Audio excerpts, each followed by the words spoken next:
And that something just might change your life and actually make a damn difference in my life. You're going to want to pay attention to this one.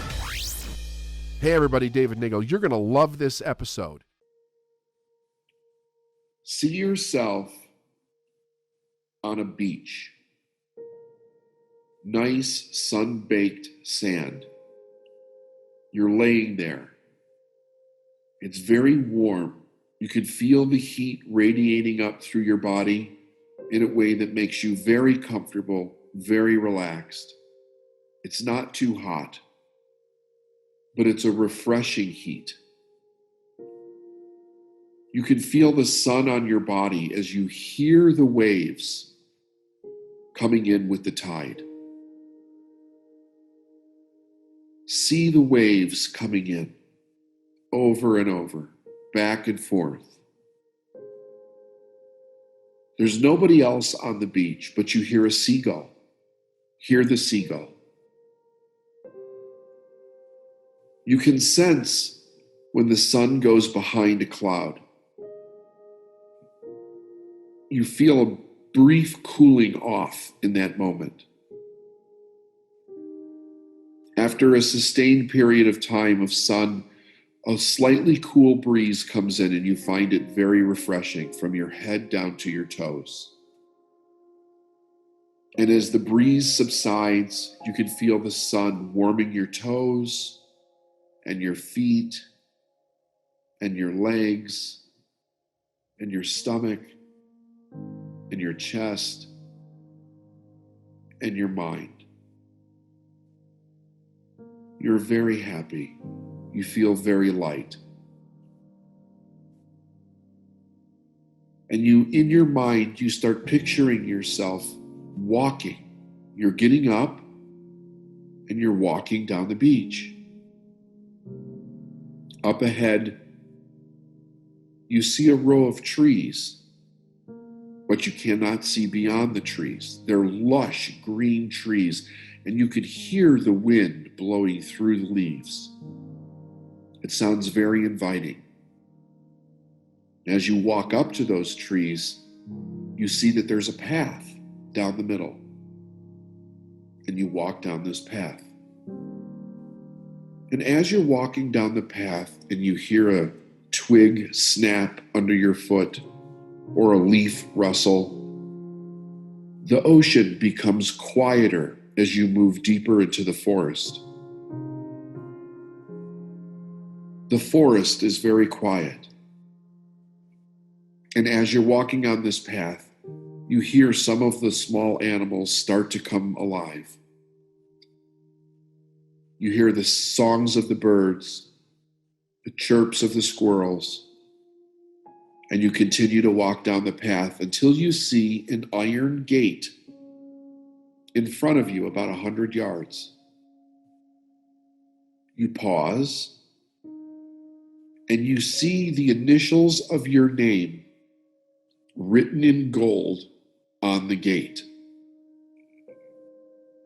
You decide to walk up to this gate. As you're walking down the path up to the gate, the initials are getting bigger and bigger and bigger. You feel a sense of excitement. You don't know what this means. But as you walk up to the gate, beyond the gate, about another 100 yards, you see a beautiful house. It's the house of your dreams. And as you approach the gate opens,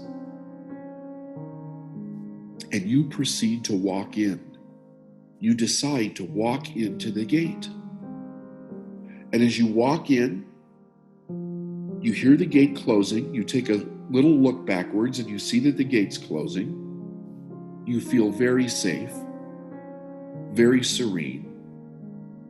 A slight air of excitement is coming over you. And as you begin to walk up to this house, you see that there's a red front door. It's a beautiful shade of red.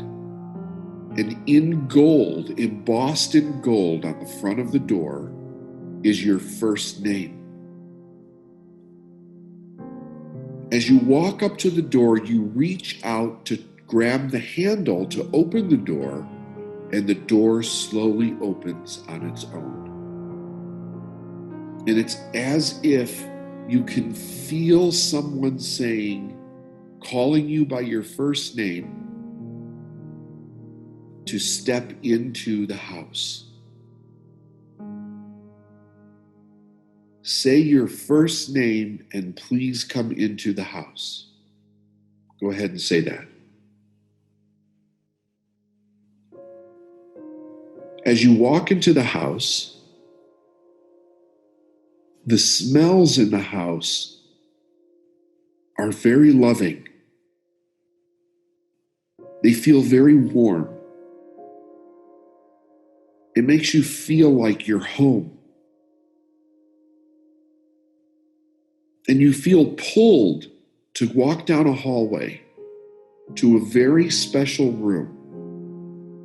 And in this room, there's a beautiful chair, the most comfortable chair that you've ever owned. And you walk up to this chair and you sit down in the chair. When you sit down in the chair, there's a little table with a lamp on it to your left.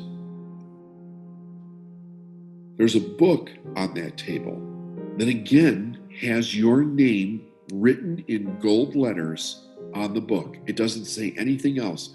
It just has your first name in gold letters on the book. And you willingly pick up this book. See yourself picking the book up off the table.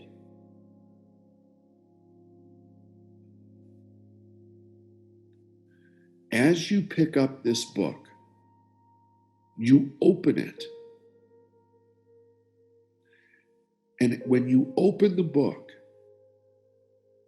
it calls you by your first name and it says, you can have whatever you want. What do you want? Softly say to yourself, call yourself by your first name, I can have whatever I want. What do I want?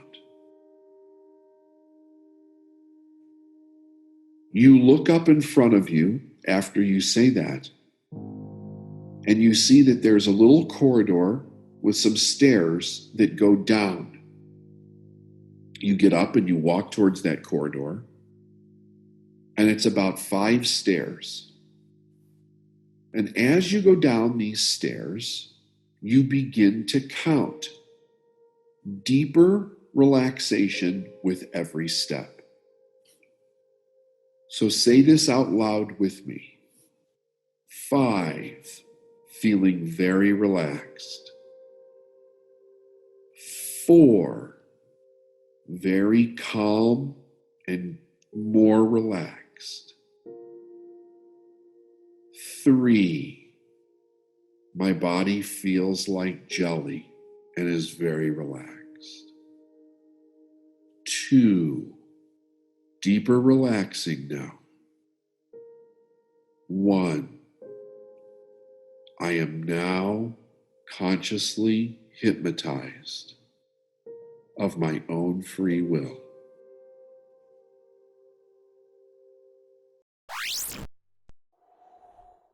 Today, David and I are going inside the episode titled Quit Trying Harder. We are not going to quit trying harder for you, though, because we're always here for you. That's a Successful Mind podcast mantra. I'm always trying to change up a little bit what we're talking about. Just a here. little. So, yeah, well, in this episode, David, you were teaching from U Squared by Price Pritchett, which you've referenced many times on this podcast. And this little book has quite a few powerful nuggets within it, and Quit Trying Harder being one of those. And by no means are we saying, quit working hard. No, that's not the at title all. of this episode. It's not quit working hard. It's more about be efficient in your effort to bring in what it is you need to bring in. And, in the episode and also in the book, I enjoy it when we reference the story of the fly. This is like perfect, who repeatedly runs itself into the glass window, attempting to get out, all the while just an open window sits nearby. If it just took a moment to take a step back and look at some perspective, it could fly out and not end up as, a casualty on the windowsill. And what I find interesting about that is Pritchett says just 10 seconds of effortless flight would have produced total success.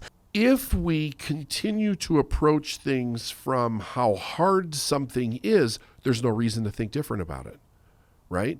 But if I want to do something that seems impossible and I don't know how to do it, and I realize that I can't do it from just sheer brute force, my only alternative as a thinking person is to think differently. So this is where you see people throughout all of time really working with the idea of how can we think differently about things in order to create different results. I also think part of this is got to be the question that early man had to have in their mind, which was, there's a picture I can see in my mind that doesn't exist in the physical world, at least not as I'm observing it. So how can I make the picture in my mind be real to my physical world? And I think through the development of thought and the development of language, all of these different things that we started to develop in mathematics, it gave us the ability to understand our universe very differently than just the hunter-gatherer. And so as we got ideas, apparently at some point, man was like, okay, I have to get in really close to hit the bear with a rock in order to kill it. If I could create a weapon that I could not have to get close to be able to do this, chances are I wouldn't be killed in my attempt to kill the bear, right? So they come up with a bow and arrow, or they come up with a spear, something that I can throw from a distance in order to do this. These are images and ideas that are in the mind, but they don't yet exist in the physical world. So then man is trying to work the problem out, right? How do I work this problem out? And we start to discover the idea of there's ways to do less, but gain way more than if we were just pushing in order to get something, and that's what Pritchett's book is about, is U squared. It's really about how can I create more in my life in a more elegant way, but not promoting laziness or anything like that at all. It's about how do I use my mind to get and create more in my life that I want to have, or that I want to be, do, and have. Yeah, that's not magical thinking. No, that's it's just not. That's just truth. No. Yeah, and shout out to the OGs out there who invented the hurling devices and the spears and the arrows, because you're right, they're the original innovators. I mean, that's how things are going to, even in our lifetime, there's going to be innovations. Flying cars and rocket ships to Mars and all these other sorts of things. They are becoming a reality, and it's because people are innovative, and we always have been innovative. And that's what moves the species forward, like you've talked about before. I think that's so cool. Was there anything from your childhood that you think led to the idea that you became so resilient after this crisis, or do you think that resilience was something that you had to learn? I'm really curious about that. Right. I think the answer to that, David, is twofold, right? So, I've inherited strength and resiliency from my mother and her mother, my grandmother. Okay. Some of it was definitely genetic, but also, after these things happened, I've learned how to be resilient, and that's what I say in my book, that strength is something you don't realize you fully have it till you have to use it. So I've learned also after my stroke on how to be resilient, how to be strong, and how to move forward. So the answer is twofold. You're born with some of this, but more importantly, you can learn and develop this further, whether it's resiliency, whether it's being positive, and so on and so forth. I think that's fantastic. I just want to say congratulations to you for Thank you. not just what you've done, but the significance in the shift of the mindset, like to be in denial for that period of time, and then you come to terms with it. You start to seek out help for yourself. You're learning new things. Like you said, you're a very practical person. You didn't think emotions played into your healing that much. It was like, let's logically look at what has to be done, which is a great thing. But then the healing process shows up, and you actually moved into it when so many people don't do that. they find themselves coping in some other way, which is usually not healthy to them. We all have seen that before. But I just want to say, like, I think that's amazing. Congratulations for what you've done. And you're helping so many people. You really are. Thank you. Thank you so much. You're welcome. So again, everybody, Sameer Bhide, It's One Fine Day. It's a phenomenal book. Like, it is just so rich in stories and practical things that we can do to not just change our life as much as enhance it, how we're doing every day, and really keep a focus on what's good, what's positive, what's strong. Be sure you get the book. Is there anything else you'd like to leave us with? Is there where can they go to learn more about you? Right. So, David, they can go to my website. I've created a website. It's my first name and last name, sameerbhide.com. And they will get all the information about the book and about me and so on and so forth right on the website. And they can find the book on Amazon or Barnes and Noble in the US, and it's available on different platforms all over the world. That's great. Thank you so much.